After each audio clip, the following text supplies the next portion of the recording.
Visakha GVMC Gandhi విగ్రహం వద్ద తెలుగు ఉద్యోగుల ఆందోళన. ప్రభుత్వ తీరుకు నిరసనగా 3 రోజుల పాటు నిరాహార దీక్ష. ప్రభుత్వానికి వ్యతిరేకంగా నినాదాలు.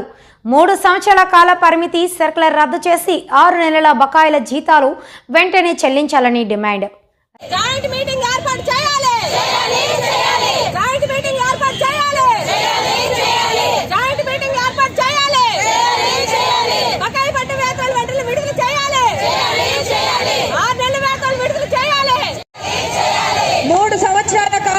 సర్కులర్ రద్దు చేయాలి. ప్రభుత్వ వైఖరి దుర్మార్గం దుర్మార్గం దుర్మార్గం.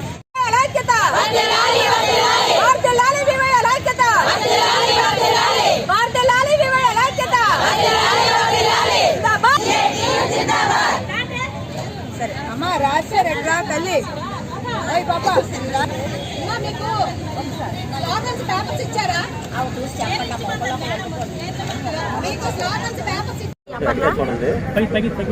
తెలుగు యూనియన్ అధ్యక్షురాలు పి అపర్ణ. మాకు చాలా కాలం నుంచి చాలా జర్నాలు చేస్తూ ఉంటున్నాం, కానీ ఏ ప్రభుత్వం వచ్చినా మమ్మల్ని వివోఏలు మాత్రం ప్రభుత్వాన్ని గుర్తించట్లేదు. చాలా విధంగా ధర్నాలు చేస్తూ ఉంటాం. గతంలో విజయవాడలో చేసాం. 12వ తేదీన 6వ తేదీన ధర్నాలు చేసాము. అయినా సరే సీఏ గారు పిలుపునిస్తున్నా కూడా అప్పుడు కూడా మాకు వివోఏలకి ఎటువంటి బాధ్యత అనేది మాకు ఏమీ చెప్పట్లేదు.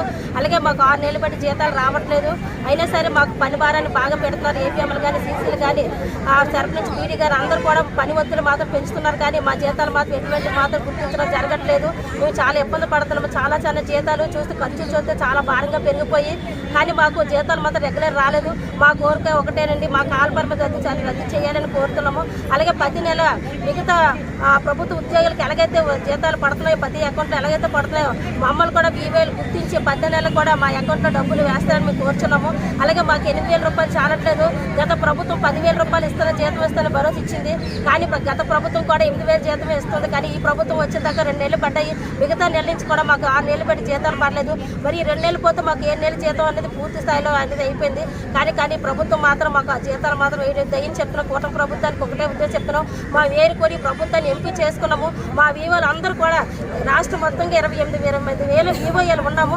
అందరూ కూడా గుర్తించి ప్రభుత్వాన్ని కూటమి ప్రభుత్వం తీసుకొచ్చాము. మాకు న్యాయం జరిపించాలని ప్రభుత్వాన్ని మనసారా మేము కోరుకుంటాము. లేదంటే మా తల్లి పిల్లలు చాలా భారీ ఎత్తున వివోలు ఎంతో మంది ఆత్మహత్య చేసుకుంటున్నారు. అలా చేయకంటే ఈ ప్రభుత్వం మంచిగా నడవాలనుకుంటే మా వివోలు ప్రభుత్వ దృష్టిలో తీసుకెళ్లి మా రెగ్యులర్గా జీతం పడాలని ప్రభుత్వాన్ని కోరుకుంటున్నాము. పి అపర్ణ, వెలుగు వివో అధ్యక్షురాలు.